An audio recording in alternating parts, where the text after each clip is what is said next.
একদিকে যেমন পশ্চিমবঙ্গে যারা বিভিন্ন সময় উত্তরপ্রদেশ মধ্যপ্রদেশের কয়েকটি বিচ্ছিন্ন ঘটনা যেখানে পুলিশ ব্যবস্থা নিয়েছে অপরাধীদের গ্রেপ্তার করে, তারপরেও তারা তা নিয়ে কলকাতায় মিছিল করেন।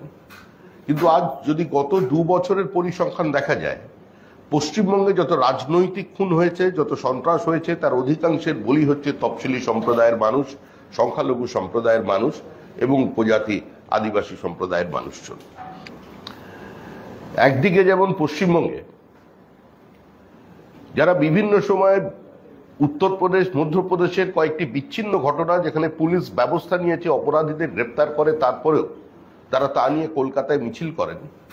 কিন্তু আজ যদি গত 2 বছরের পরিসংখ্যান দেখা যায়, পশ্চিমবঙ্গে যত রাজনৈতিক খুন হয়েছে, যত সন্ত্রাস হয়েছে, তার অধিকাংশের বলি হচ্ছে তফসিলি সম্প্রদায়ের মানুষ, সংখ্যালঘু সম্প্রদায়ের মানুষ এবং উপজাতি আদিবাসী সম্প্রদায়ের মানুষজন।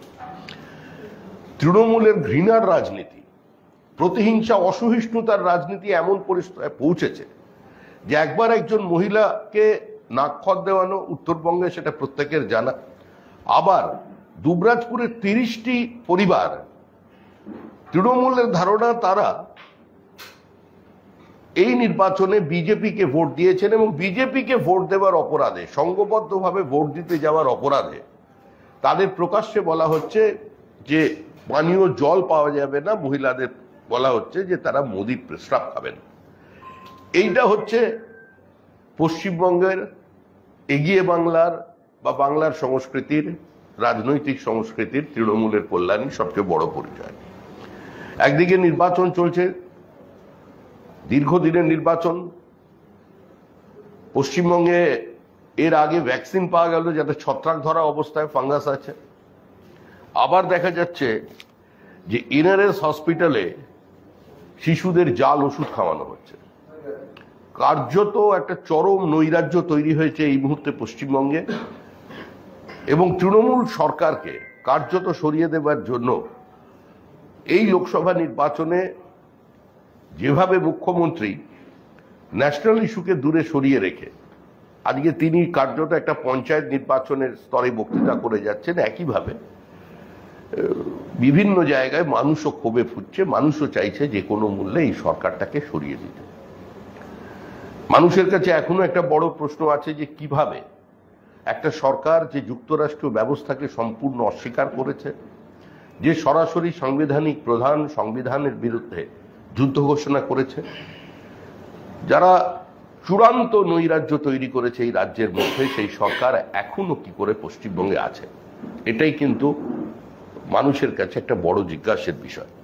আমরা গণতান্ত্রিক ব্যবস্থার মধ্যে দিয়ে এই সরকারের বিরুদ্ধে প্রতিবাদ করছি, এই নির্বাচনে মানুষ সামিল হচ্ছেন এবং তৃণমূল কংগ্রেসের রক্তচক্ষু, তৃণমূল কংগ্রেসের ইন্টিমিডেশন সমস্ত কিছুকে উপেক্ষা করে মানুষ কিন্তু এই নির্বাচনে ভোট দিচ্ছেন।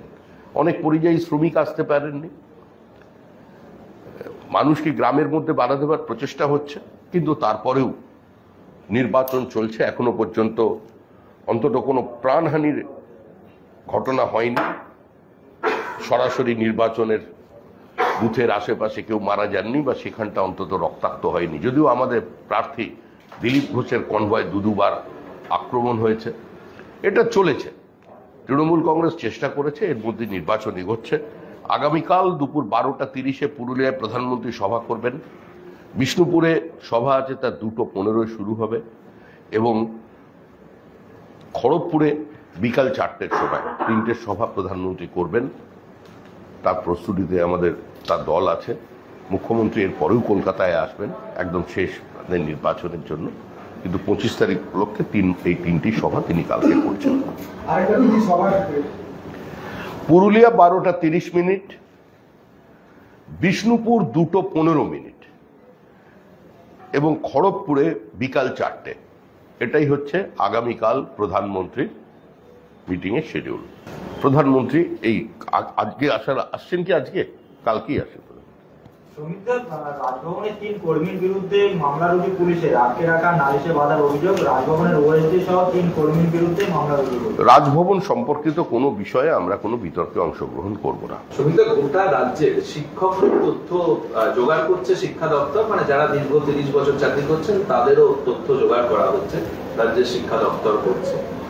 বামেদের যুক্তি যে এতদিন ধরে তো মমতা বন্দ্যোপাধ্যায় বারবার বলে, বামেদের কি যুক্তি, কংগ্রেসের কি যুক্তি আর তৃণমূলের কি যুক্তি, এ নিয়ে আমাদের কোনো উৎসাহ নেই, কারণ এই 3টে রাজনৈতিক দলই ঐক্যবদ্ধভাবে এই নির্বাচনে কাজ করছে। কিন্তু প্রশ্ন হলো, শিক্ষা দপ্তর এগুলো না করে যে ওয়েমার্কশিটগুলো পাওয়া যাচ্ছে না সেগুলোর ব্যবস্থা করুন, কারণ ওরা ব্যালটও খেয়ে ফেলেছেন, ওয়েমার্কশিটও খেয়ে ফেলেছেন।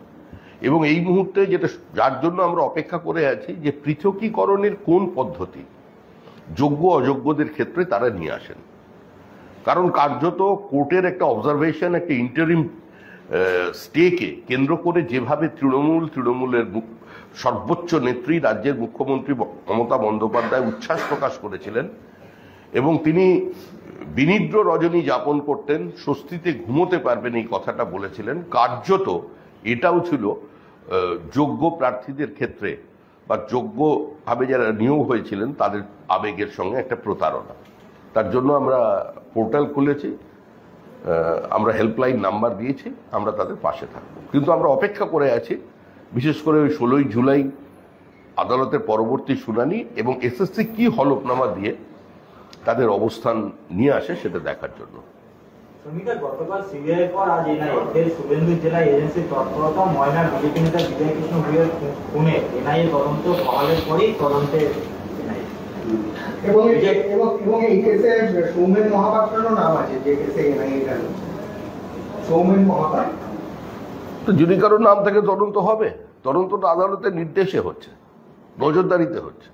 কিন্তু নির্বাচন চলছে বলে তদন্ত হবে না, নির্বাচন চলছে বলে এনআইএ পৌঁছবে না, এটা যদি কেউ প্রতিহিংসার রাজনীতি বলেন সেটা তো কোর্ট অ্যাকসেপ্ট করছে না। তাদের এই বক্তব্য, এই অবস্থানের কোনো মান্যতা তো মহামান্য আদালতে নেই। আমাদের রাজ্যে যা কিছু হচ্ছে সেটা কোর্টের নির্দেশে এবং নজরদারিতে হচ্ছে। শাহজাহানের ডেরায় সিবিআই ক্যাম্প, আজও দেখা যাচ্ছে প্রচুর মানুষের জমি দখলের আরো অভিযোগ জমা পড়ছে সিবিআই। এখনো পর্যন্ত সন্দেশখালী 2 নম্বর ব্লকে ধামাখালীতে গিয়ে সেখানে জমি দখলের অভিযোগ আসছে, কিন্তু এখনো পর্যন্ত অনেক জায়গা আনএক্সপ্লোর থেকে গেছে, যেখানের মানুষ এখনো ভীত সন্ত্রস্ত। যেমন সন্দেশখালী ব্লক নম্বর 1, সেখানে নেজাট থেকে শুরু করে বিস্তীর্ণ অঞ্চল জুড়ে তৃণমূল যে রাজনীতি চালিয়েছে, সরবেরিয়া, আগারহাটি পঞ্চায়েত, রাজবাড়ি অঞ্চল, মালঞ্চ, তার বিস্তীর্ণ অঞ্চল জুড়ে আজকে তৃণমূলের যে অত্যাচার চলেছে তার ধীরে ধীরে সমস্ত সামনে আসবে। যারা এতদিন বলছিলেন যে ফেক ভিডিও, যে কথা আমরা বলেছিলাম, ভিডিও প্লান্ট করে জালি কিছু স্টেটমেন্ট সামনে নিয়ে এসে যারা সন্দেশখালীর এই স্বতঃস্ফূর্ত গণপ্রতিরোধকে কার্যত অপমানিত করেছে এবং ওখানকার মানুষজনের এই প্রতিবাদকে বাজেয়াপ্ত করার চেষ্টা করেছিলেন, আর সমস্ত কিছু দিনের আলোর মতো পরিষ্কার।